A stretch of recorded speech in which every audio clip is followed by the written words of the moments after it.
So when you think about the total Christian mythos, the total Christian story, who's the greatest hero that comes to mind? Everybody goes to Jesus, of course. But that was a trick question. Because I think the greatest hero wasn't a hero. It was a herald, yes. Because without who, it wouldn't happen. Without Mary. So Mary is very important. And the thing that strikes me about Mary is she's 12 or 13 years old. Now, you ladies here, think back to when you were 12 or 13. And what would it be like to have somebody pop into your room and say, hey, you're going to get pregnant. God's going to get you pregnant, and you're going to have the Son of God. What do you think? You know? What that did, in my mind, it opens her up to a world of pain. First of all, there is the promise of physical pain. The angel didn't say, oh, by the way, you know, anesthesia is going to be invented 20 centuries later, and we'll make that available to you when you're in the sick. No, it doesn't do that. There's that pain. Then there's the existential pain of dealing with a unique child. And of course, the later pain of suffering and loss and watching her child be tortured and injured. And ostracization. And ostracization, yes. She was driven out by her people because she was pregnant before she got married. So there's all that pain. And I think that's a very important lesson that's kind of glossed over by Luke.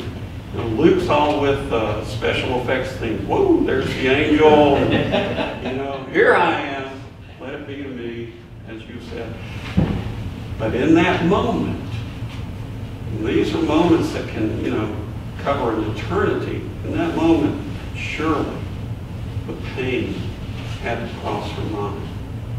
And she had to ponder. That's part of that pondering.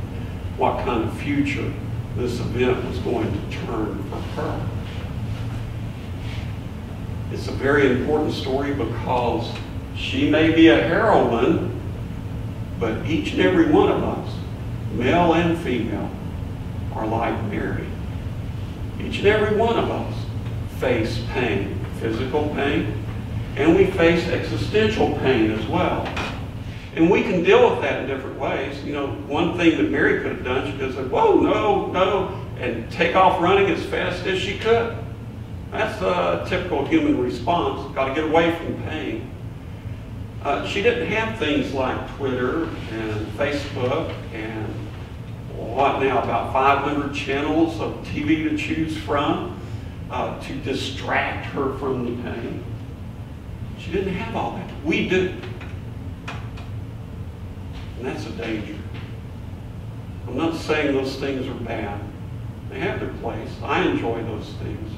But if I lose myself in those things, then I've short-circuited the Mary that's in me.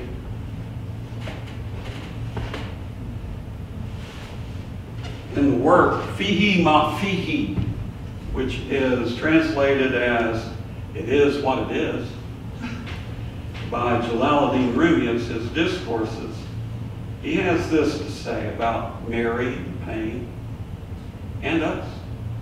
It is pain that guides us in every enterprise.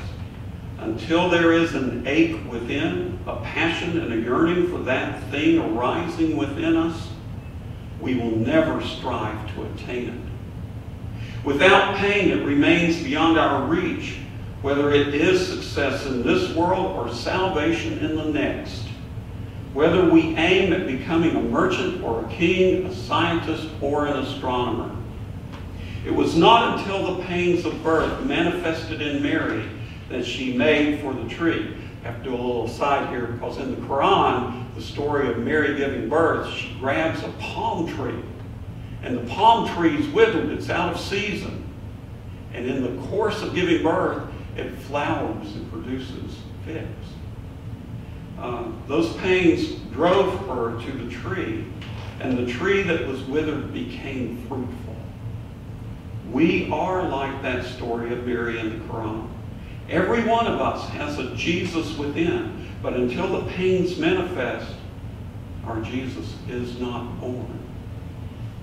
If the pains never come, then our child rejoins its origin by the same secret path through which it came, leaving us empty without the birth of our true self. To me, Jalaluddin Rumi goes to the heart of the meaning of the mythology of Mary and what it says to us and the potential it offers to us to become real, genuine human beings facing into the pain that we encounter in this world and unleashing the love of Jesus as we do that. Giving birth once again and nativity in the midst of a broken and hurt world that's trying to flee from pain. Bringing confidence into a world filled with fear. And if I distract myself, I got a little iPad here that's really distracting, or if I try to turn away from the pain, especially the pain of the yearning of God for me to be a part of creation as a co-creator, if I turn away from that pain, then my true self will not be born. And nativity will be aborted. Rumi concludes this chapter of his discourse with this little poem. Your inward soul is hungry. Your outward flesh is overfed.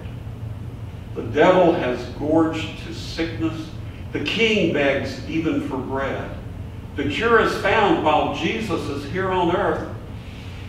But once he returns to heaven, all hope will have fled. Do you see how important you are? Do you grasp that?